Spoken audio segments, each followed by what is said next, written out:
The Midwest supporting, bruiser loving, positivity spreading, world's most dangerous podcast.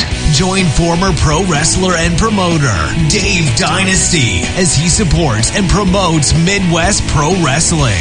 Keep on growing with the Midwest Express. This is the Dave Dynasty Show. Greetings and welcome to the Dave Dynasty Show. I am your host, Dave Dynasty, and we have a special edition of the Dave Dynasty Show today, as we are going to talk a little bit about Bruno Sammartino. As I'm sure you're all aware, the news broke today on April 18th that Bruno had passed away.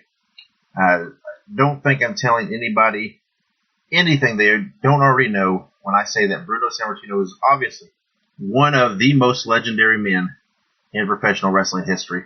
A huge draw, long-running champion, essentially the beginnings of wrestling as we know it now, the empire that controls it now.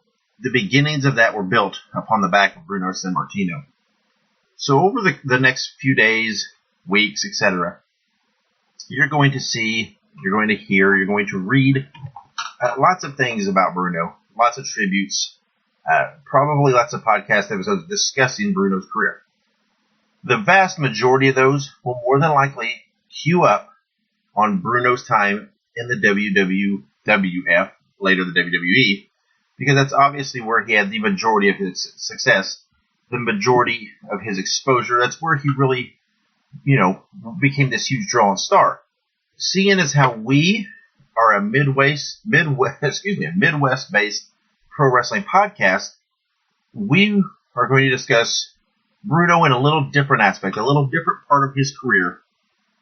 We're going to talk a little bit today about Bruno Sammartino in the WWA in Indianapolis, the Indianapolis office, with Dick the Bruiser. Let me get some props before we really dive into this. The path for Midwest wrestling history, particularly the WWA, as historians, has been paid by several great guys. So a lot of this information and the research I do is gathered from guys like Chris Parsons and Wrestling Relics, from stories and pictures from Scott Romer, postings from guys like Tim Tassler, and the newsletters of John Lawson, et cetera, the writings of Richard Vicek in his Bruiser book. Those are the kind of guys that have paved the way and have done so much of the grunt work on this research. And without them, a lot of this would not be possible. So I want to give recognition to those guys. Look up what they do. Their work is out there all over online, and support them. And I'd like to give thanks to them for everything they do to help with the history of Midwest and the history of WWA wrestling. So now let's talk a little. Let's try to give a little background. How did Bruno Sammartino wind up in the WWA? Well, that's kind of up for debate. It's never really been definitively proven one way or another. This was shortly after Bruno dropped the WWF title at the end of his 7-year reign, dropping it in 71. And, he took some time off. He let some injuries heal, spent some time with his family. And then he did some shots, but he controlled his own booking. He did some Japan stuff. He did some tours here, so did some spots for St. Louis. And he did come, beginning in 1973, and into early 1974 primarily, and did shows for Dick the Bruiser. Now, where's the connection between these two? I'm sure, I don't know, I'm sure they probably worked some shows together. There has been the long-standing rumor that Bruno was a favorite of Bruiser's wife, Lois. And, there's talks that Bruiser brought in Bruno as he went to war with the Sheik in Detroit to kind of man up and beef up the roster. The truth is probably combinations of all those things. I would say that there was probably some respect and admiration between Bruno and Dick the Bruiser for their styles and their accomplishments. I would say, maybe there was the Bruiser's wife was a fan, so maybe she did bargain and push for him to come in a little bit. And then, of course, anybody that would have Bruno on their show in this time would expect, a little boost to the house. So I would say there's elements of all those things into why Bruno came. But Bruno has said in interviews that he's always enjoyed working for Bruiser and Wilbur, and Wilbur Steiner, of course.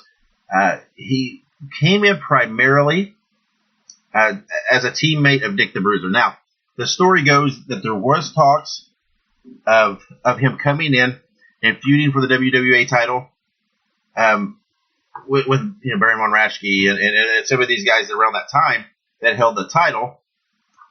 But ultimately, it was decided to use Bruno as a tag team partner of Dick the Bruiser, to let Von Raschke do some other things, eventually dropping the belt to Cowboy Bob Ellis. And so that's the direction they went creatively, with Bruno, as a tag team partner of Dick the Bruiser. Perhaps it's, it may not be a stretch to say that there was a little, maybe Bruiser's ego there, that, he didn't want to necessarily compete for the fans' attention with Bruno by giving him his own spotlight, that he wanted to share in that spotlight with him. Bruiser was known to do that. Bruno's first appearance with the WWA was June 26, 1973, in Detroit, teaming with Bruiser and going to a no contest with Ernie Ladd and Barry Von Raschke for the tag titles. The feud was primarily with Ladd and Von Raschke over the tag titles, and then that ultimately transitioned into feuding with the Valiants, also for the tag titles. So the next month in July 21st, 1973 in Detroit, Bruno and the Bruiser won the tag titles from Ladd and Raschke. Now, you'll notice Bruno only came in and did the big towns. He only did Detroit, Indianapolis, Chicago. Never did the spot shows, the smaller towns, not even a Hammond, Indiana, or anything like that. It was only the three big ones there, the three big cities. So anyway, Bruiser and Bruno, July 1973, win the tag titles. So this is kind of a cool thing. You got these two guys, Bruno Sammartino, right off this legendary run as WWF champion. Now one half the tag champions of WWA with Bruiser. I really wish, I could have been there at that time to see, because it had to have been an unbelievable sight to see these two guys. I'm sure that fans in the Midwest, WWA fans going to these shows in Detroit, in Chicago, in Indianapolis, they read about Bruno because he's getting coverage in all the wrestling magazines, right? He's obviously a Bill Apter favorite, working for New York. So it had to be something to see this guy that they've read about for all these years, beat all these nasty heels in New York. Now here he is, teaming with the local hero, Dick the Bruiser, as tag champs. It had to be an incredible, incredible thing to see and to witness and to be a part of. So it goes on through the summer there, in August, on August 4th, 1973 in Indianapolis, with Bruiser. Bruno and Bruiser defeated Ladd and Von Raschke, defending the titles. On August 25th, Bruno and Bruiser got another win over Ladd and Raschke, but Bruno also wrestled a singles match, defeating Abdullah Shakar. So working on the undercard there a little bit. In October 13th, 1973, in September, on the 29th, September 29th, 1973 in Chicago, teaming again with Bruiser to beat Ladd and Jimmy Valiant this time. So there's also the talks here, before we get into this, that when Bruno was coming into this, that he brought John L. Sullivan with him from the East Coast, who John L. Sullivan became Johnny Valiant, teaming with Jimmy Valiant, of course, as the legendary Valiant brothers, and Johnny Valiant just passing away recently as well. So there's also that connection and that impact that he had in the WWA, that he probably had that influence to bring Sullivan into Indianapolis to become Johnny Valiant. And of course, the rest of that story is historic in the career he had. So then going in October 13th, 1973 in Indianapolis, teaming again with Bruiser to defend against Jimmy Valiant and Baron Von Raschke. Then October 20th, 1973 in Detroit, teaming with Bruiser to beat Ladd and Von Raschke. And then things get a little interesting from there. On December 26, 1973, they have a show in Indianapolis where they have 2 battle royals. The 2 winners are split into $20,000 prize. And the winner of the second battle royal was Pepper Gomez, and the winner of the first was Bruno Sammartino. So, and then Bruno also wrestled a singles match, beating Johnny Valiant that night. So this, here he is bringing in the guy he knows off the East Coast again, beating him in a singles match. Then as we go into 1974, on January 5th, 1974, Bruno and Bruiser lost the tag team titles to the Valiant Brothers, Jimmy and Johnny. And this kind of starts into the heat of this feud with the Valiant Brothers, which become a huge, huge thing at this time for the WWA. So let's see if I can't explain this again. The unfortunate thing with WWE is there's a lot of it is very not documented. There's a lot of double switches of titles depending on when the towns were. A lot of the commonplace stuff of the territories. So again, the information it's been pieced together the best it can. If some of the details are not spot on, forgive me, but I'm going to try to tell a story here of how this feud played out. So the Valiants win the tag titles for Bruno and Dick the Bruiser. On January 25th, 1974 in Indianapolis, Bruno and Bruiser win by DQ over the Valiants, and the belts are held up because of the nature of the match, the tactics, the disqualification of the Valiants. So the belts are declared vacant. On February 7th, 1974 in Indianapolis, Bruno and Bruiser lose a steel cage match to the Valiants for the tag belts.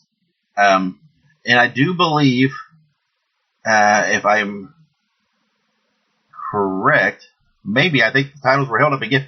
I'm trying to get my facts right. I think they were held up again. I think later Dick the Bruiser wins a match against one of the Valiants for his team to win the titles back.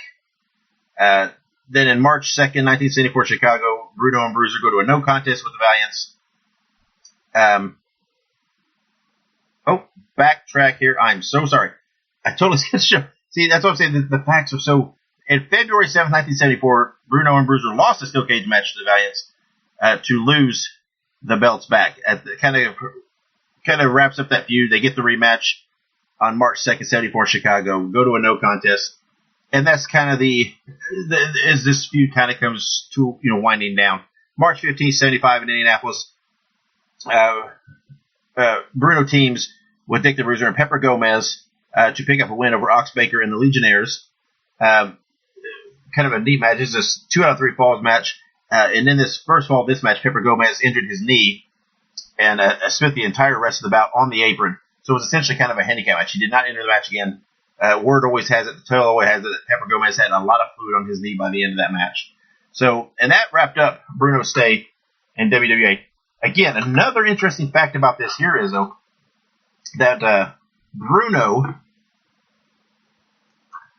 on December 10th of 1973, Bruno regained the WWF Heavyweight Championship.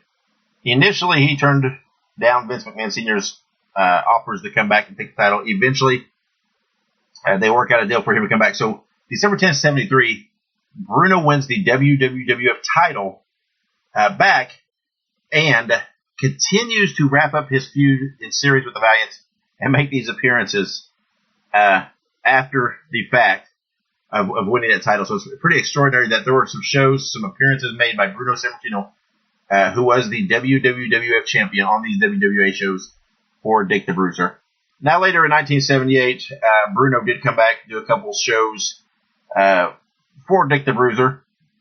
On January 14th, 78, Bruno, Dominic DeNucci, and Paul Christie teamed to beat the Valiants and Crusher Verdue. And then on February 4th, 1978, for the tag titles, the Valiants beat Bruno and Dominic DeNucci. And that would be the whole body of work of Bruno in the WWA. Again, I know I kind of flew through all this, trying to tell the story, trying to go over the dates the best I can. Again, I apologize. These are stories and tales that we hear a lot of. I tried to kind of do my research today the best I could with the dates to make sure I could get this out tonight to mark the occasion. So, hopefully everything fact checks out. Hopefully You learned a little about Bruno. A lot of people are not aware of his run in the WWA for Dick the Bruiser, teaming with Dick the Bruiser, WWA Tag Team Champions, some classic feuds with Ernie Ladd, Baron Von Raschke, and with the Valiant Brothers. Again, today, on April 18th, Bruno Sammartino passed away. Wrestling lost a great, great man, a great, great performer. May he rest in peace. Thank you for joining us on this special edition of the Dave Dynasty Show as we mark the times of Bruno Sammartino in the WWA in remembrance of him today. Rest in peace, Bruno, and Godspeed.